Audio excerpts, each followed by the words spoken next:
Budget 2025 में major announcements हुई हैं जिसमें 12 लाख की इनकम को टैक्स फ्री कर दिया गया है।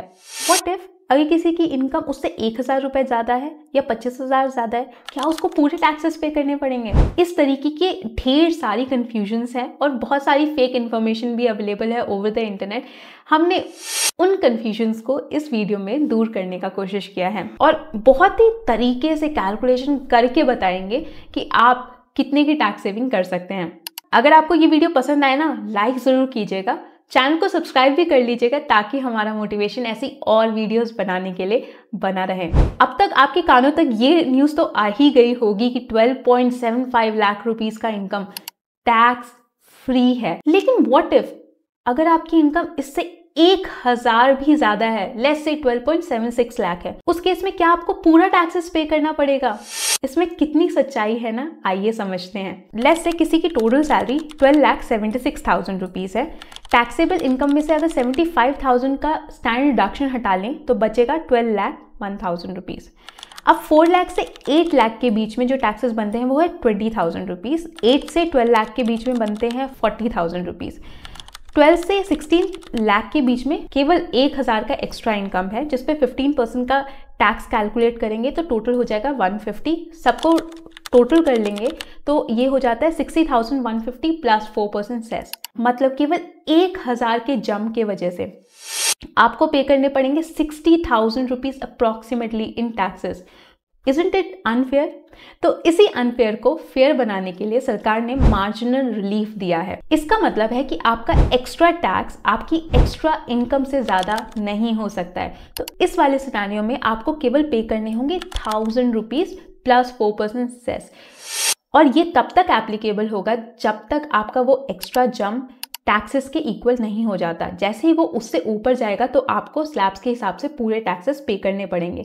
Isn't it great? अब आ जाते हैं दूसरे कंफ्यूजन की तरफ। बहुत सारे लोगों को ना ये कंफ्यूजन हो रही है कि 12 लाख का इनकम अगर सरकार ने टैक्स फ्री कर दिया है तो इतने सारे टैक्स स्लैब्स क्यों हैं? देखिए क्या होता है, जब भी आपकी टैक्सेबल इनकम 12 लाख बनती है तो सरकार ना उस पे जितना भी आपका टैक्स बनता है उसको माफ कर देती है। उसका मतलब होता है सरकार आपको रिबेट देती है। लेकिन ये एप्लीकेबल कैसे होता है? देखिए 12 लाख पे टैक्सेस कैसे कैलकुलेट होते हैं। 4 से 8 के बीच में 20,000, अभी जस्ट हमने डिस्कस किया था। 8 लाख से 12 लाख के बीच में 40,000 बनता है। टोटल टैक्सेस हो गए 60,000 रुपीज। सरकार ना 60,000 रुपीज आपका पूरा माफ कर देती है। लेकिन माफ करती कैसे हैं? टैक्स फाइलिंग के टाइम में करती है।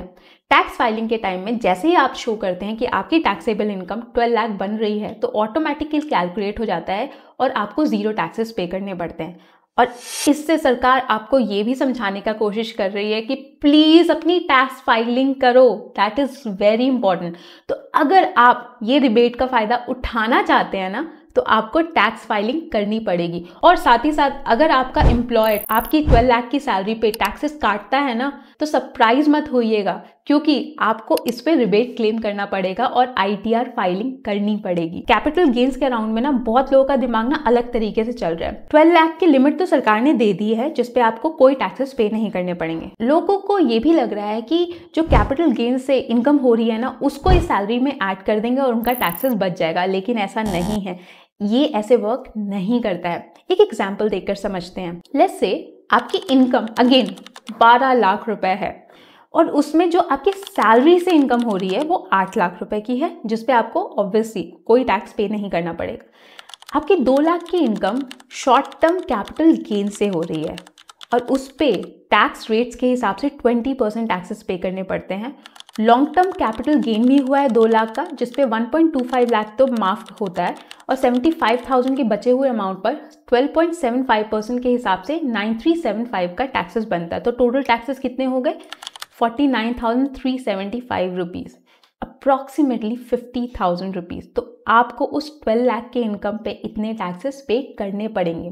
अगर लेकिन FD के इंटरेस्ट की बात कर ले तो FD पे जो इंटरेस्ट आपको मिलता है वो आपके टोटल इनकम में ऐड हो जाता है और आपके स्लैब रेट के हिसाब से टैक्स होता है। तो अगर आपको FD से इंटरेस्ट आ रहा है तो आप वहां पे टैक्सेस बचा पाएंगे, लेकिन कैपिटल गेन्स की कैटेगरी में आप इस एक्सेम्पशन का फायदा नहीं उठा सकते। अब जो एक नया रिलीफ मिला है ना वो बिजनेस ओनर्स और हाई इनकम प्रोफेशनल्स को मिला है जो कि टैक्स ऑडिट की कैटेगरी में आते हैं। पहले वो जब भी रेंट पे करते थे, अगर उसका एनुअल अमाउंट 2.4 लाख से ज़्यादा होता था तो उन्हें 10% का TDS काट के उस लैंडलॉर्ड को देना होता था और वो 10% TDS सरकार को पे करना पड़ता था।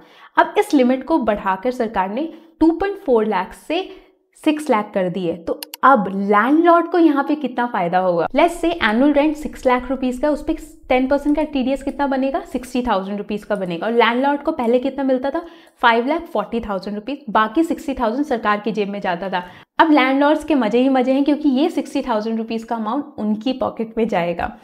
अगर ये लिमिट 6 लाख से ऊपर क्रॉस कर जाती है तो उस केस में इन रेंटर्स को TDS काटना पड़ेगा। एक और कंफ्यूजन है जो कि सेकंड हाउस के केस में है। अगर आपके पास एक या एक से ज्यादा घर है और वो जो सेकंड घर है वो खाली भी पड़ा हुआ है ना, तब भी आपको टैक्सेस पे करने पड़ते थे, क्योंकि सरकार मान लेती थी कि आपको उस घर पे इनकम हो रही है। उस इमेजिन इनकम को कहा जाता था नोशनल रेंट, और उस नोशनल रेंट पर आपको टैक्सेस पे करने पड़ते थे। ये कैसे वर्क करता है? लेट्स से आपका सेकंड हाउस खाली पड़ा है जिसकी मार्केट रेंट वैल्यू 30,000 रुपीज है।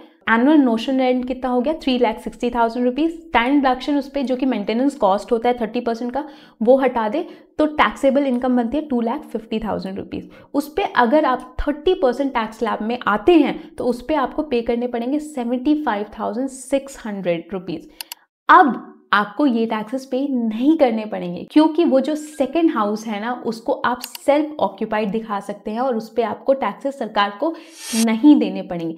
वहीं पर अगर आपके पास तीसरा घर है तो उस पे आपको नोशनल रेंट कैलकुलेट करके टैक्सेस सरकार को देने पड़ेंगे, वहां पे आप नहीं बच सकते हैं। लेकिन इजंट इट ग्रेट कि second house is can be showed as self occupied और उस पर आपको टैक्सेस पे नहीं करने पड़ेंगे। तो इस तरीके की बहुत तरीके के टैक्स चेंजेस हुए हैं, जिसके अराउंड कंफ्यूजन को हमने इस वीडियो में सॉल्व करने का कोशिश किया है। आशा करती हूँ ये वीडियो आपको अच्छा लगा होगा। लाइक जरूर कीजिएगा, और अगर आपके कोई भी सुझाव हो तो वो कमेंट बॉक्स में डाल दीजिएगा। कोई भी क्वेरी हो तो वो कमेंट बॉक्स में डाल दीजिएगा, हम कोशिश करेंगे उसको सॉल्व करने का। मैं मिलती हूँ आपको अपने नेक्स्ट वीडियो में। प्रिया दास साइनिंग ऑफ।